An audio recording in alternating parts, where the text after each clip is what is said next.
What's up, guys? It's Lord Both here for another video, and the Fantastic Four movie is absolutely cooked.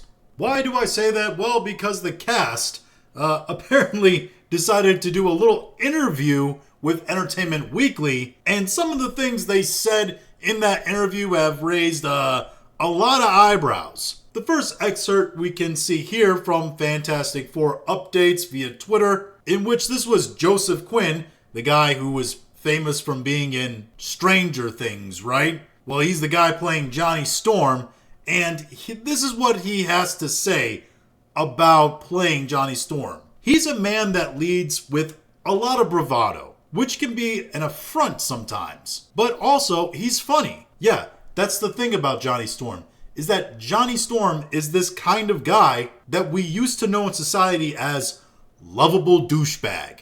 You know them, I know them. We all have them in our lives. Most of them are our uncles. But that is the character archetype, the lovable douchebag. He continues by saying, myself and Kevin Feige were speaking about previous iterations of him where they got him accurate. One thing you could say about Chris Evans is that I think a lot of people actually think that he was a better Johnny Storm than he was Captain America. Not saying that he was a bad Steve Rogers in Captain America. I'm just saying that he was a better Johnny Storm. If you go back and actually look at the library of films that Chris Evans did, most of the characters he played were that kind of archetype. Fast-talking, quick-witted, lovable douchebags. But they say they were thinking about him and different iterations of him and where we are culturally. He was branded as this womanizing, devil-may-care guy. But is that sexy these days? I don't think so. Well, guess what? You're wrong. It's what women, especially young women, college-age women, I can tell you this, are really into a lot. It's the typical frat boy archetype. If you don't want to call it the lovable douchebag, you could say it's the frat boy archetype. Because Johnny Storm is supposed to be kind of a frat boy. But no, they say this version of Johnny is less callous with other people's feelings, and hopefully there's a self-awareness about what's driving that attention-seeking behavior. No, we don't need to do this. First of all, it's not callousness. If anything, you could say it's a desire to bring levity to very anxiety-driven situations, to, as they say, break the ice. Which is funny to think of Johnny Storm as the guy who breaks the ice of tension, because he's the guy who can set himself on fire. But that's the thing, we don't need a self-aware, deep, touchy-feely version of Johnny Storm. We just need Johnny Storm to be Johnny Storm. To be loud, to be brash, to have that bravado, to be womanizing, to be the lovable douchebag frat boy character that he's supposed to be. This and other instances that we're going to get to in a minute make me think of an interview the guy who played Frank on the show MASH once gave. The interviewer actually asked the actor, hey, how come the character of Frank in the show MASH never had any real personal growth to the same level of the other characters on the show? And the actor responded with something that was quite revealing. He said, because that's the character Frank is supposed to be. Who do you want Frank to be? You want him to be Hawkeye? You want him to be some other kind of character? No, he's meant to be the foil. He's meant to be the jerk. It's like you don't need to change these characters to make them into something they're not. It's like we can't change characters and make them something completely different, not just externally, because yeah, Joseph Quinn, he's white, he has blonde hair here, he looks like Johnny Storm. Okay, cool. You didn't go the DEI route. Great. But also, and I think more importantly, you didn't get the character right. You don't understand what makes Johnny Storm Johnny Storm. You're fundamentally changing him to the point where he's just not recognizable as that character anymore. He's more than just a name. The next excerpt provided to us by Jake Jong Jin via Twitter X. I'm not going to read you his actual post, but this was the excerpt from the Entertainment Weekly article that was taken out. It's a quote from Vanessa Kirby. She states regarding her character of Sue Storm, quote, if you played an exact 60s Sue today, everyone would think she was a bit of a doormat. Does everyone think that she's a doormat, or do you think that she's a doormat? And you're just projecting what you think about the character after you read about her onto the audience and what you think they will think of her. because those are two very different ideas. So figuring out how to capture the essence of what she represented to each generation where the gender politics were different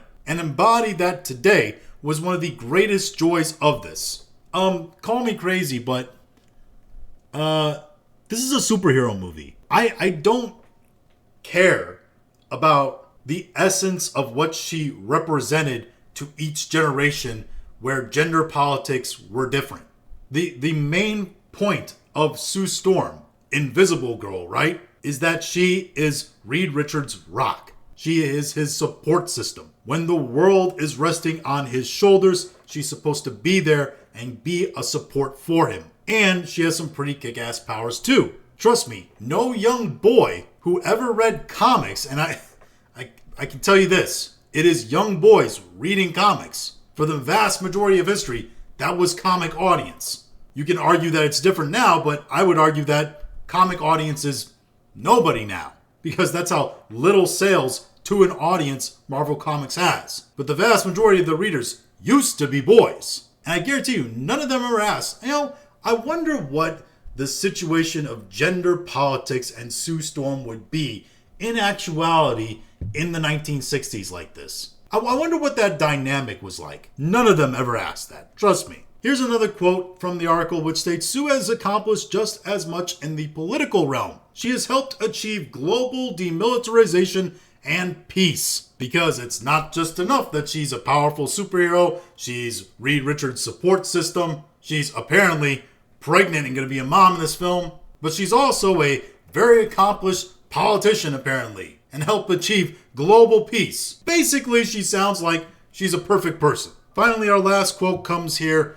Matt and I were really aware that there hasn't really been a mother with a baby in these superhero archetypes women have been getting. Yes, because again, I would go back to the point that the vast majority of people who read these comics were young boys. You know what young boys really didn't care about? Pregnant women. They wanted hot young women in tight outfits. One of the things I love most about Sue's history is when she becomes Malice and all her dark stuff comes out. I was obsessed with that chapter of her life, so I wanted to make sure that there were tones of malice in there with her, that she wasn't just the stereotype of a goody sweet mother. Why not? Why can't she just be goody sweet mother Sue Storm? Why can't she be the good mother and the support system for Reed Richards? Why can't she just be classic 1960s Sue Storm? Why can't she just be the original character from the comics? You already want to make her Malice and all these other different story versions of Sue Storm. Why don't we get the original one right? Why don't we get the original one right first? And then maybe we can look into experimentation. Because you haven't even gotten one right first.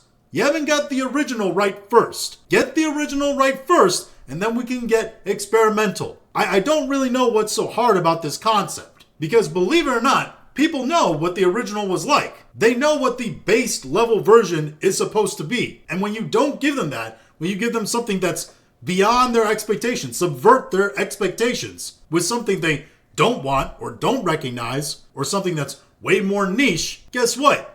It's gonna fail. Because people don't want that. They want what they expect. And why do they want what they expect? Well, because they're going to see a superhero movie to be entertained by superhero action. They're not going to a drama to learn about gender and politics. But let's be real. This movie was always going to be in trouble. These statements clearly don't make it sound good. But I mean from the start, when we learned that Silver Surfer was going to be the very, very niche female version of Silver Surfer, we knew we weren't in for an actual accurate telling of the Fantastic Four. We were in for the woke Disney version of the Fantastic Four, which meant more niche version of characters, digging into the archives of the comics to find whatever they politically and socially, culturally want to see on the big screen, and using the very, very niche examples of it in the comics to justify that. So that when you criticize it and be like, hey, this isn't the character, they could be like, well, it's in the comics, bro.